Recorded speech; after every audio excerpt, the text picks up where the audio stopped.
let's dive into the mystery school path. And specifically, I want us to demystify mystery school. Because a lot of times people are like, oh, mystery school, what's the mystery, right? And so let's just demystify this for people. Like, what is it to be a mystery school? What qualifies something as a mystery school? What does it mean? Ah, yeah. Well, here I'm gonna let out the biggest secret. You've got an exclusive scoop here, Theresa. Here's the biggest secret about where the mystery, yeah, it's where the mystery of the mystery school comes from. The mystery is you. That's what the mystery school is. The mystery of the self, of you. You are mysterious to yourself. And the entire path is about enlightening yourself to go beyond the mystery to become what we'd call a state of enlightenment, where there's less mystery and more willful application of desire to do the things you want to do. So you're there's not so much rolling around in the subconscious that you're uncertain of why you make these decisions or what's motivating you, all those things.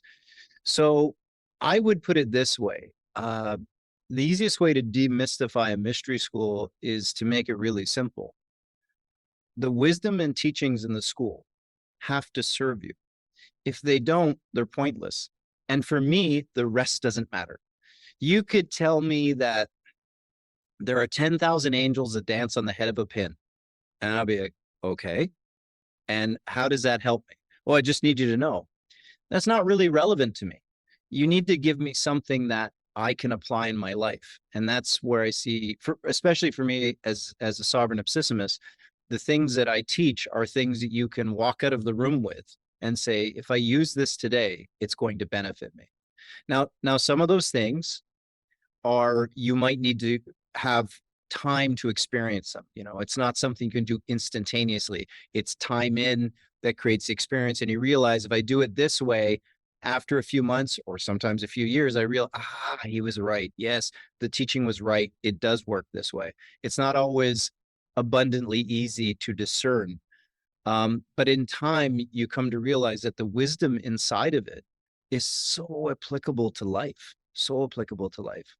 So to me, as much as I 100% believe in a higher order, in a hierarchy of light, in angelic realms and all that stuff, I also take it from the perspective of it just doesn't matter what this or that angel does or if it works this way unless it actually works and is applicable. And so that's for me where the lineage is really strong, because it gives you very pragmatic, very practical tools to use in your life and for others. That we call it a handing down, where you can give it to someone else to be able to do something with. And there's one other aspect I think I'd like to touch on, and that is, someone might be sitting there saying, well, how do I know that what they're doing is or isn't a mystery school? Answer to that is I don't know. Who knows? It's an individual thing.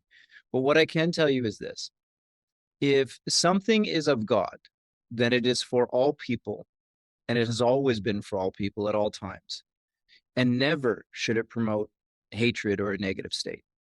And if you stick with that, if you stick to something that is eternally good for all humans, not just some humans, not just the past, but the future, but not the now, but not the then, it's good for everyone all the time, then you're pretty much sitting with something that is of the light. And that is this lineage.